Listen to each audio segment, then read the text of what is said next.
말라기서는 BC 430년경에 기록된 예언서인데요. 유다 백성들이 70년의 바벨론 포로를 마치고 돌아온 지 100년이 넘었을 즈음의 일입니다. 저들이 처음 돌아왔을 때 얼마나 감격하면서 자랑스러워했을까요?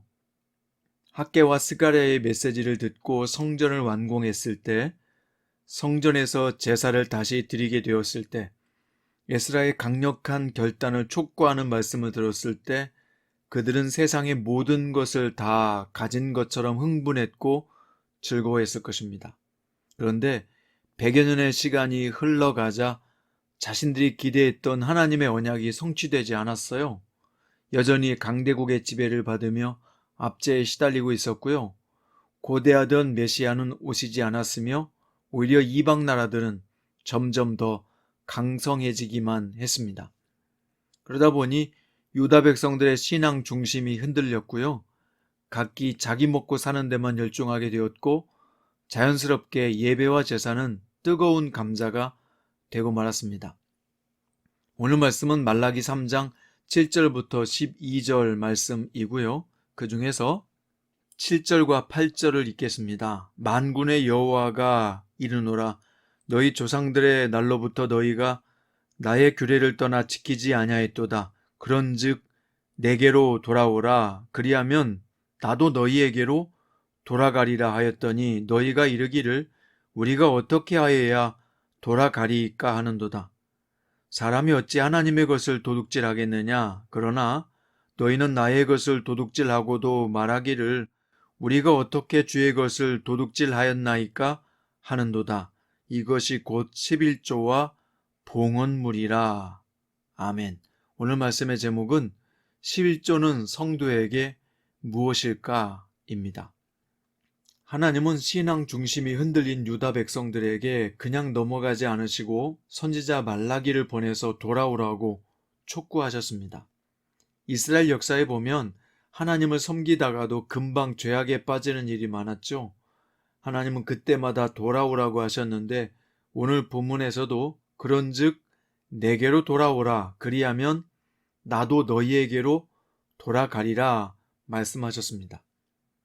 하나님은 당신의 규례를 지키라고 말씀하지 않으셨고요. 내게로 돌아오라고 하셨습니다. 하나님께서 죄 용서하겠으니 돌아오라고 하시는 말씀은 구약의 중요한 복음적 원리입니다. 이 대표적인 예가 이사야서 1장 18절인데요. 여호와께서 말씀하시되 오라 우리가 서로 변론하자. 너희의 죄가 주홍 같을지라도 눈과 같이 희어질 것이요 진홍같이 붉을지라도 양털같이 희게 되리라.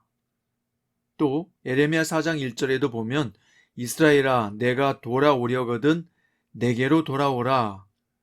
하나님은 죄를 씻고 오라, 죄를 결단하고 오라 라고 하지 않으시고 그냥 오라 라고 말씀하셨습니다.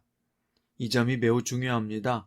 하나님은 아시는 거예요. 우리가 스스로 구원할 능력도 구원받을 자격도 없으며 회개할 능력도 없다는 것을요. 그래서 돌아오기만 해라. 그러면 나도 너희에게로 돌아가리라 말씀하신 겁니다. 돌아오면 무조건 용납하시겠다는 것이죠. 그런데 이런 부르심 앞에 문제가 뭐냐면 유다 백성들은 어떻게 돌아가야 할지를 몰랐어요. 그래서 터무니없이 반문을 합니다. 우리가 어떻게 돌아가리까? 그런데 이 질문은요, 미가서 6장에서 회개하지 않는 자들의 변명과 같습니다. 내가 무엇을 가지고 여호와 앞에 나아가며 내가 번제물로 1년 된 송아지를 가지고 그 앞에 나아갈까? 내 허물을 위해서 내 맏아들을 내 영혼의 죄로 말미암아 내 몸의 열매를 드릴까? 이 말은 뭐냐면 하나님께 내 맏아들을 속죄 제물로 바치면 마음이 풀리시겠습니까? 라는 천박한 계산이 깔린 대답입니다. 굉장히 섬뜩한 말로 하나님을 조롱한 것이죠. 미가서에서 말이에요. 그러니까 미가서의 사람들이나 말라기서의 백성들이나 하나님께서 정말 자신들에게 원하는 것이 재물이 아니라 바로 자기 자신들인 것을 알지 못했습니다. 하나님은 더럽고 추악한 악인이라도 자신의 아들까지 내어주시는 진실한 사랑으로 가득 찬 분인 것을 알지 못했던 것입니다. 그들은 각종 재물은 물론이고 심지어 맏아들까지 드리면 되겠느냐고 하면서도 정작 자신은 드리지 않는 말로만 믿는 자들이었던 것입니다. 하나님은 그들에게 무엇을 가지고 오려고 하지 말라, 너희가 이미 나의 것을 도둑질했다 라고 엄하게 책망하셨어요. 히브리어 원문에는요, 어찌 약탈하느냐 라는 뜻입니다. 그럼 유다 백성들이 하나님의 무엇을 약탈했단 말일까요? 그것은 올바른 11조와 헌물을 바치지 않은 것이었어요. 하나님은 일찍이 11조를 하나님의 것으로 규정했으며 그것으로 땅을 분배받지 못한 레위인과 제사장들이 성전 일에 전무하게 하셨습니다. 그런데 그걸 바치지 않자 무슨 일이 발생했나요? 제사장과 레위인들이 생계유지를 못하니까 성전을 떠나거나 부정한 방법으로 이득을 취하게 됩니다. 제사장들이 그렇게 타락하는 것을 본 백성들은 더 어떻게 될까요? 다 도둑놈들이라고 하면서 하나님을 섬기는 일에서 멀어지게 되고 헌물은 더 줄어들게 되죠. 그러면 또 아예 제사장들은 권력과 손을 잡고 백성들을 드러내놓고 수탈하게 됩니다.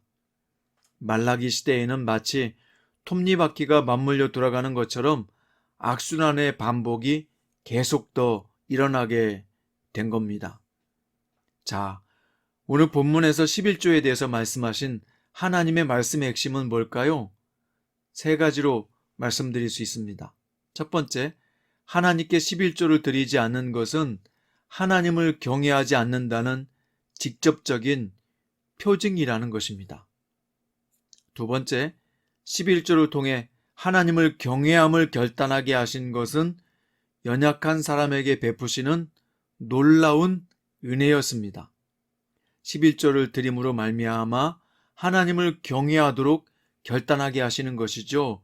우리가 물질에 약한 것을 아시고 말입니다. 세 번째, 하나님은 11조를 통과한 물질이 진정한 복이 아니라 하나님이 그들에게 복을 주셔야 진정한 복이 된다는 것을 가르쳐 주신 것이 11조입니다. 이 세 가지를 핵심적으로 정리한다면 무엇일까요? 성도는 하나님의 것이요 11조의 주인도 하나님이시다 입니다. 가만히 보면 이런 잘못된 신앙성을 하는 경우가 종종 발생하는데요. 하나님께 나는 드리겠는데 물질은 못 드리겠다라고 하는 신자가 있고요. 물질은 드리겠는데 나는 드릴 수 없다라고 하는 신자 유형도 있습니다. 둘 다 뭐가 잘못됐죠? 하나님이 그들 인생의 주인 되지 못했다는 것입니다. 내가 하나님께 소속된 사람이라면 내 소유인 물질도 당연히 하나님의 통치를 받게 하는 것은 당연한 거죠. 그런데 나는 드리지만 물질은 못 드리겠다는 신자는 물질에 인색한 사람이죠. 그런데 물질은 드리겠지만 나는 못 드리겠다라고 하는 신자는 아직 육신적인 쾌락의 삶을 더 추구하며 살아보겠다는 뜻으로 보입니다. 오늘 유다 백성들의 잘못은 무엇입니까? 그들의 중심에는 하나님이 없었어요. 당시 제사장들도 그랬고 백성들도 마찬가지였습니다.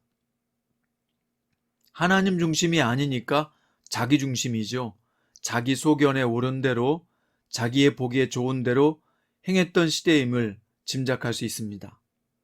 여러분, 이 말씀을 우리에게 적용해 보면요, 우리는 하나님께 소속되어 있는 사람들이라는 것입니다. 왜 그렇습니까? 우리가 죄에서 구원받는 즉시 소속과 신분이 하나님께 속하게 되었기 때문이죠. 그러므로 성도는 하나님께 소속된 사람으로서 하나님의 자녀의 신분을 가진 사람으로서 살아야 되는 것입니다. 물론 물질에 대해서도 마찬가지예요. 하나님, 이건 안 돼요. 내 겁니다. 라고 주장할 수 없다는 거예요. 나는 주님의 것이요 주님께 소속된 사람입니다. 그러므로 이 물질도 주님께 속한 것입니다. 라는 고백과 인정이 따라야 그것이 진짜 성도인 것입니다. 이렇게 된다면 우리는 물질의 노예가 아니라 물질의 주인이 될 수 있지요. 또한 이 물질의 사용에 있어서도 하나님을 의식하고 사용하게 됨으로써 이 물질 또한 거룩해지는 것입니다. 이게 바로 성경에서 말하는 물질관입니다. 오늘 말라기 3장에서도 말하는 물질관입니다. 지금 세상은 온통 물질 숭배가 한창입니다. 마치 물질이 하나님처럼 높아지고 있잖아요. 성도 여러분, 우리는 이 세상에 속한 사람들이 아닙니다.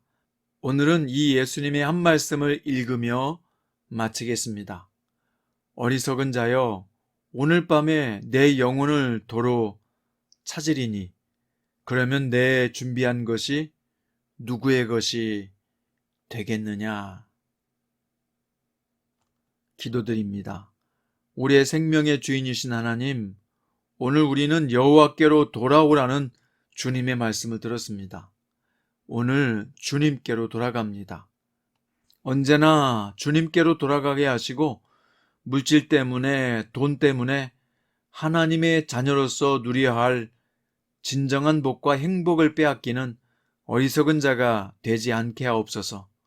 주님이 물질을 다스리시면 우리 인간이 경영하는 것보다 비교할 수 없이 복되고 강건하게 된다는 것을 깨닫게 하옵소서.